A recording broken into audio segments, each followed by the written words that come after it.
Good morning po at isang mapagpalang umaga naman po ang hatid sa inyo ng Mangkelos TV para sa linggong ito kung saan gaganapin po ang 2024 Pilracom Lakambini Stakes Race na binubuo po ng 10 kalahok at 2 coupled entries.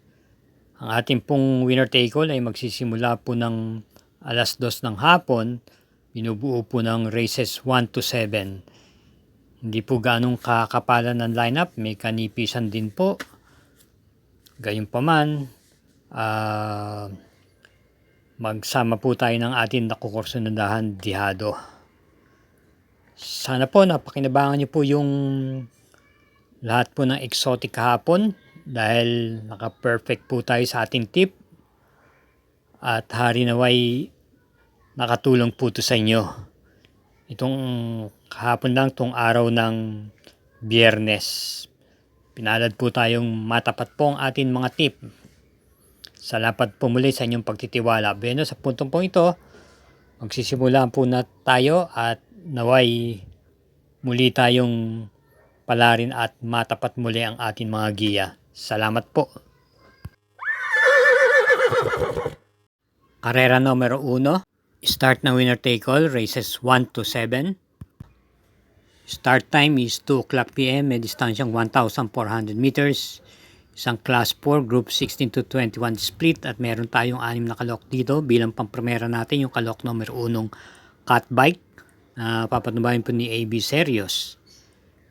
Ito po ay may angkin takbong na ipipacing at tumakbo po ito noong August 30 kung saan pampito lamang po siya dumating. Mukhang sa laban na yun ay mukhang hindi po siya ganong kinilos, nanatili sa pang-apat na pwesto pagsapit ng half mile at 1/4 mile at umuro nga po, dumating po ng 7.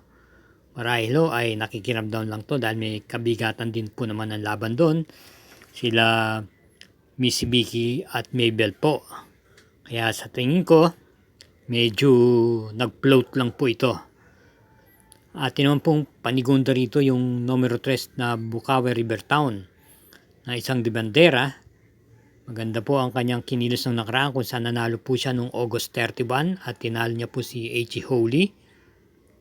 Siya po ay papatnubay ni I.L. Aguila. Kaya muli para dito sa karera numero 1, pampremera numero 1, panigundo numero 3. Karera numero 2. Start ng Peak 6, races 2 to 7, distance 1,600 meters. Ito po ang 2024 Pilracom Lakambini Stakes Race at kinabibilangan po ito ng 10 kalahok kung saan meron pong 4 na coupled entries dito, yung kalahok numero 2, numero 5, numero 6 at numero 10. Ating pong pampremera rito yung coupled entries sa numero 2, The Kiss Primavera.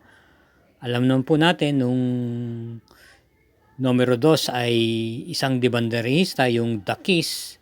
Bagamat hindi siya kinakitaan nung maganda nung laban niya nung June 16 sa isang stakes race kung saan pang siyam lamang siya dumating, kung saan ang nanalo po doon ay yung kakwadro niyang Primavera at siya po'y pinanubayan po ni A. Abrea.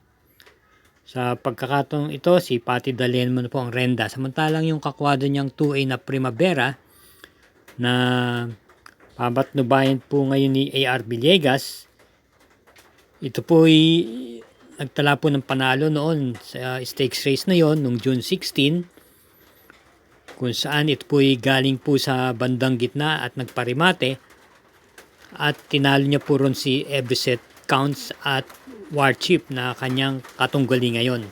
Bilang panigunda naman po natin yung numero 1 Everset Counts na nitong nakaraan lang noong June 16 nga po ay dumating lang po ng segunda pwesto kay Primavera. From JT Pabilik, JT Sarati po ang rerenda sa pagkakataon ito. Kaya para rito sa karera numero 2, pampremera natin yung coupled entries na numero 2 at panigunday numero 1. Karera numero 3, may distansyang 1,400 meters ang class 4, group 16 to 21 split. At start ng Peak 5, races 3 to 7, meron lamang tayong 6 entries dito. Pampremera po natin dito yung kalahok numero Dos Shadow Oaks na rendan po ni RC Suson. Ito po yung tumakbo nung May 19 kung saan pang 10 lamang po siya dumating at hindi ho gaano kinakitaan ng buti dun po sa stakes race na pinalunan nga po ni Wolf 359. Ang rumenda po sa kanya doon ay si Dan L. Camanero, pero sa pagkakataon ito si RC Suson na po.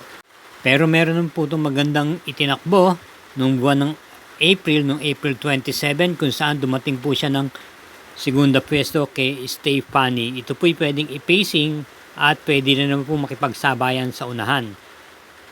Ating pong panigunda rito yung number 4 May Jopay na lately ay maganda rin po ang kanyang ipinapakita. Nung September 1, siya po'y dumating po ng segunda kay Calendar Girl at siya po'y kinabi na po kay KB Abobo ang renda from JB Hernandez.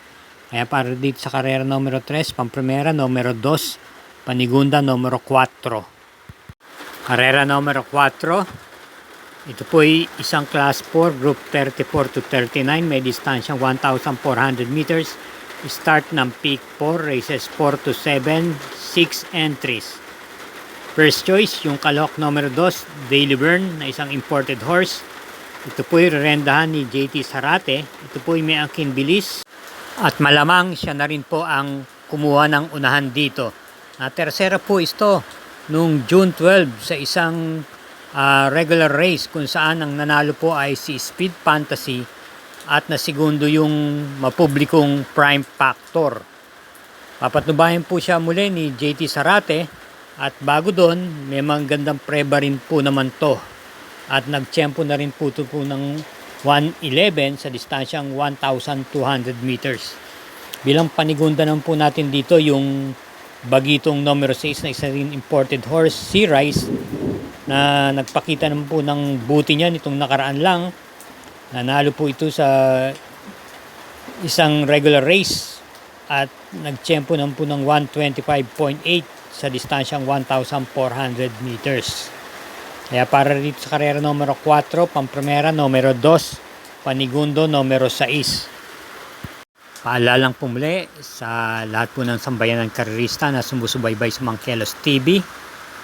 Naway, wag na wag po nating kalilimutan po mag-subscribe, paki-share na rin po, at hit na rin po ang like button, at gayon din man, wag po natin lalagpasan ng mga ads bilang pagsuporta sa Mangkelos YouTube channel. Salamat po.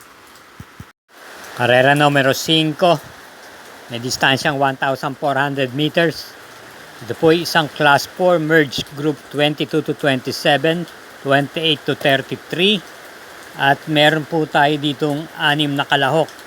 Pampremera po natin yung madidihado pang numero 6, Golden Sunrise, na napapatnubayan po ni CB Garganta. Ito mong kabayang ito ay convertible, pwede po siyang iuna sa harapan, i-pacing o iparimate. Maganda rin naman po ang kanyang mga ikinikilos. At batak na rin po ito sa mabibigat na labanan. Isang pagpapatunay dito ay kung saan to'y dumating po ng segunda pwesto noong July 14 kay Black Star. At bilang panigunda po natin dito yung malyalimadong numero 1 Queen of the Nile ni O.P. Cortez. Ito po'y may angkin tuling at bilang preba ay nanalo po ito ng banderang tapos noong August 23 kung saan tinalo niya po si Asyong at Grand Laughter. From JB Hernandez, O.P. Cortez na po ang rerenda. Kaya para dito sa karera numero 5, pampremera yung numero 6, panigundo yung numero 1. Karera numero 6, penultimate race, may distansyang 1,400 meters. Ito po ay isang class 5, split group 6 to 10 at merong 7 kalahok dito. Pampremera po natin dito yung kalahok numero 4, Mr. Aldrich, na pwede pong isabay sa unahan at pwede rin pong i-pacing. Maganda po ang kanyang ipinakita nung huling takbo niya nung August 30 kung saan na segunda pwesto po siya kay Hot Legs at muli po siyang papatnubayan ni AB Serios. At bilang panigunda naman po natin dito yung numero 2, No Senyang Yana na isang derimate na rerendan po ni M.A. Alvarez. Kaya para rito sa karera numero 6, pampremera numero 4, panigundo yung numero 2. Karera numero 7, last daily double, para tingnan po ito ng winner take all. Pick 6, pick 5 at gayon din po ng pick 4. At meron lamang po tayong 7 kalahok dito. May distansyang 1,400 meters. Isang class 5, group 11 to 15 split. Ating pong first choice dito, yung kalahok numero 6, Copycat na nagbabalik pista. Ito po yung nabakasyon itong mga nakaraang buwan. Pero bago po ito nabakasyon ay maganda na po ang kanyang ipinakita nung buwan ng Mayo. Hindi po matatawaran. Noong May 12, siya po'y dumating po ng segunda pwesto kay Caraga Wander, renda ni JC De La Cruz. At sinamdan po ito ng panalo noong Mayo 24, kung saan si CP Enzo naman po ang rumenda. Ito po'y sumunod-sunod lamang at tinalo niya po si Dugong Bughaw. Bilang panigundo po natin dito yung kalahok numero 2, Bisyo Magserbisyo, na maganda po ang ikinikilos sa renda ni M.A. Alvarez. May takbong pwede rin pong kumuha ng unahan at magparimate. Atin naman pong panersera rito yung kalahok numero 1, Prince Ice na isang de bandera. Matapos manggaling sa bakasyon po nito nung mga nakaraang buwan ng Hunyo, tumakbo po ito nung buwan ng July at Agosto at maganda po ang kanyang mga ipinakita. Nagtala po ito ng panalo at ng ilan na segundo at terserang datingan. Ito po may angkin tuling, kaya kung mapapabayaan po ito baka makatapos po ito. At rerendan po siya ni RC Tabor, medyo madidihado pa po ito rito. Kaya para rito sa karera numero 7, pampremera yung numero 6, panigundo numero 2 at panersera yung numero 1. Thank you again for watching mga sambayanan karerista, at ingat po tayo dahil hindi po maganda ang panahon, patuloy pa rin po ang pag-ulan. Hinay-hinay lang po sa ating paglilibang at ingatan din po natin ang ating sarili sa ating pag-uwi. Good luck po at naway matapot po muli ang ating mga giya. Salamat po sa pagtitiwala.